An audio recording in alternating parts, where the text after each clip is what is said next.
Good morning. I have a question. I have a question for everyone in the audience today. In the last month, in the last 4 weeks, have you said something to a friend or family member that you regret?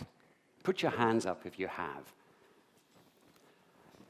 Not surprisingly, a forest of hands goes up. I've certainly said things in the last 4 weeks that I regret, that are emotional reactions to life. And it's funny because all of us are humans, and humans are ruled by emotion. Every minute of every day of every week, we are ruled by our emotions.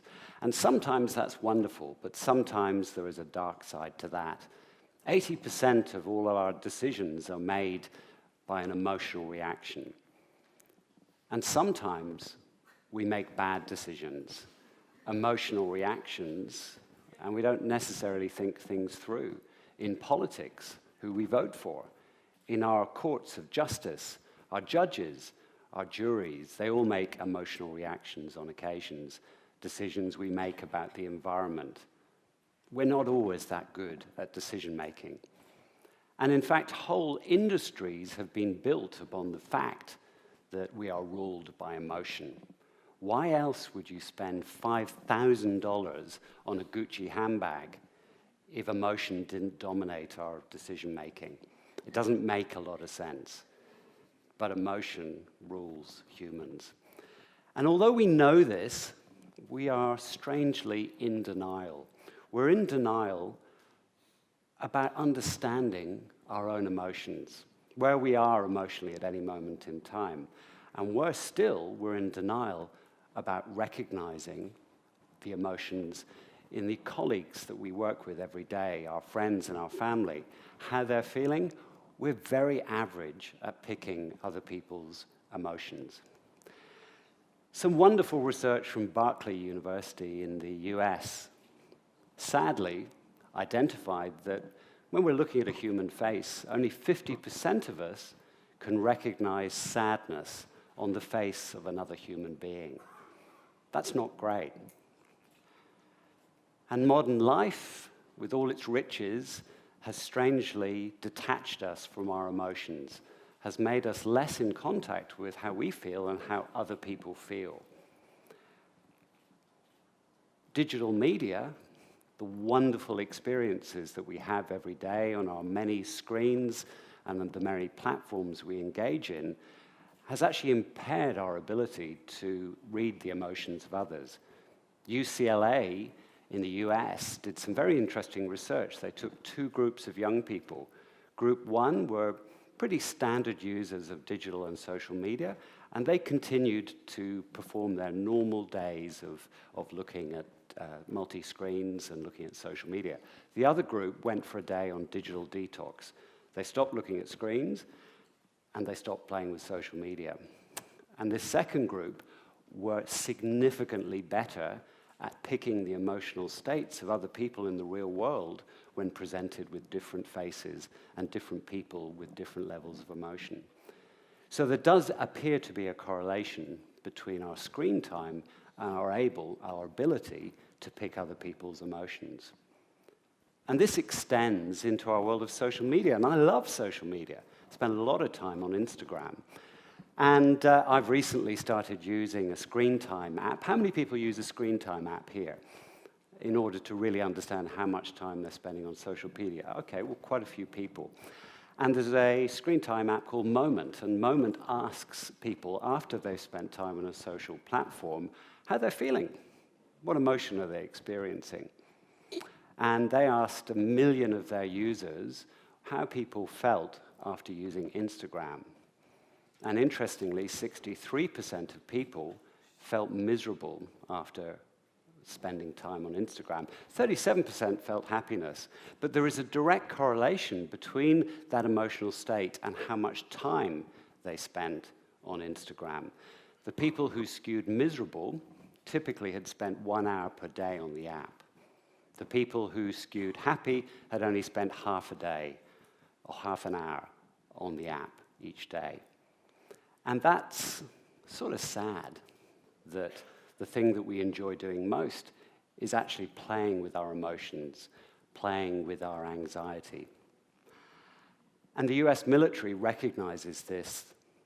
They do something quite remarkable with their soldiers. They want their elite soldiers to be detached from their emotions, to be detached in the field of battle from empathy. And what do? They get them to play video games. Lots and lots of time on video games in order to detach the soldier from emotion and actually prevent them from feeling apathy. Now let's look at what's happening with the human brain with these dimensions. There are two key parts of the brain that control our decision making. There's the amygdala and the prefrontal cortex. The prefrontal cortex is about rational thought. It's about an analysis type of decision making. The amygdala is the emotional center of our brain, and that is about fight or flight reactions and controlling a spectrum of emotion. The scientists at Wisconsin University, the neuroscientists, have discovered that modern-day stress and anxiety is actually breaking the pathways between the amygdala and prefrontal cortex. Ideally, these two parts of the brain interact really well, and stress and anxiety is actually blocking the pathways between these brain parts. And that means we are not always making good decisions these days in a world dominated by social and digital. But this is a happy story. This is not a sad story, because things are starting to shift. Things are changing in the world. Let me share some big trends that give us hope that actually we are in a new era. Those three big trends are, first of all, our love affair with messaging apps. 11.3 million Australians are using messaging apps, and increasingly we are engaging with chatbots and AI on messaging apps, and increasingly we are using our voice to interact with messaging apps. Add to that significant step forwards in facial recognition, and we have a new world where we can identify people's emotions. A world where our voice, our text, our words that we choose, our face, biometrics, gestures, how we stand, our gait, are all clues, data-driven clues as to our emotional state. Now let's just take three of those. We have three up on screen. Your voice. Your voice is an extraordinary thing. It's a unique identifier, but it also shows how anxious you are, the level of anxiety. Your words, the words you speak when you're talking to machines, are actually showing many things, but they also show the level of deceit. The words you choose are very indicative as to whether you're lying at any moment in time. And your face, well, your face is the window to your soul. And your face is a wonderful way to understand the emotion that you are feeling at any moment in time. So suddenly, we have a tsunami of data coming our way from all these interactions with smart speakers, with AI, with chatbots, and with facial recognition. That emotional data is extraordinary. Now, quite often, I get excited about data. I'm a bit of a data geek, but quite often, I lose people when I use the D word, data, because people think data is dull. They think maybe it's analytical and cold and abstract. And I just think that's so far from the truth. Because today, more than any other day, it is true to say that data is a description of a human being. All our frailties, our thoughts, our hopes, our dreams, our behaviors, our attitudes, and now our feelings, all captured in data, all a microcosm of who we are and what we are as humans. So I believe we're entering a new era where our interactions with technology, our interactions with brands, our interactions with our community, our family and our friends can be much more based on empathy, because we can use data to actually better understand and actually show empathy in our world.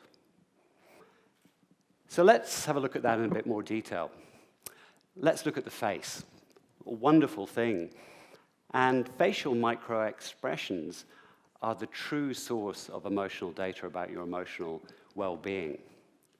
There are momentary glimpses on our face of our true emotional state. And a micro-expression, as opposed to the expression on our face normally, is the true measure of our emotional state. Unfortunately, a micro-expression flashes up on our face in 1/26th of a second.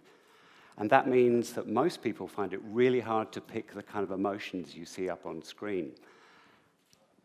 And so, in tests, out of 20,000 people, only 50 could read the micro-expressions of a human's face. So we need to do better than that in this world. And if we look at facial recognition advances, actually, machines are really good at picking up those micro-expressions in 1/25th of a second. And that means that we can analyze people's faces and actually break down their emotional state. And believe me, if you're driving a car, understanding someone's emotional state is pretty important for this reason.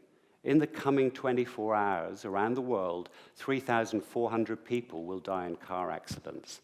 I know somebody at university who died as a result of bad driving, and it's a terrible, terrible thing.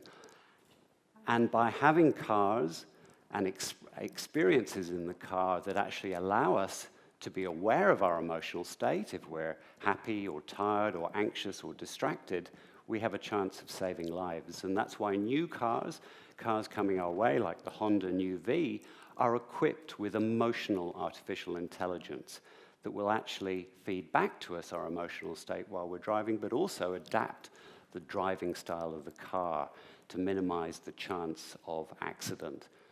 And it's not just your face these cars will be using, it's your voice, because your voice is a wonderful indicator, not just a unique identifier, but also a great indicator of your mood, your attitude, your emotional state. Put those two things together, voice data and face data, and in many occasions, scientists are achieving 88.5% emotion detection accuracy. Quite extraordinary, and so much better than we achieve as human beings. And this isn't some sort of science fiction. The European Union has mandated that from 2020, all cars that want to receive a 5-star safety rating will have to have this facial recognition and voice recognition technology built into the car. So government policy is starting to build in emotional data and recognize the tsunami of data coming our way. So when you start to think about emotional data, we've seen it in a car, let's look at how it might improve relationships. Parents talking to kids. This is a video call between a mother and daughter, and I think we all sometimes screw up our conversations with our parents. We don't always get those conversations right. And sometimes in conversations, we're emotionally unaware of how the other person's feeling. In this conversation, this is a demo product of a video conference that uses face and voice to give real-time feedback to both people in the conversation to make for a better conversation. Unfortunately, what's happening here is the daughter is talking about herself and her Pilates class and how she doesn't like somebody in that class. The mother has had a really bad day and is feeling sad. But both participants are getting feedback in real time as to how things are going.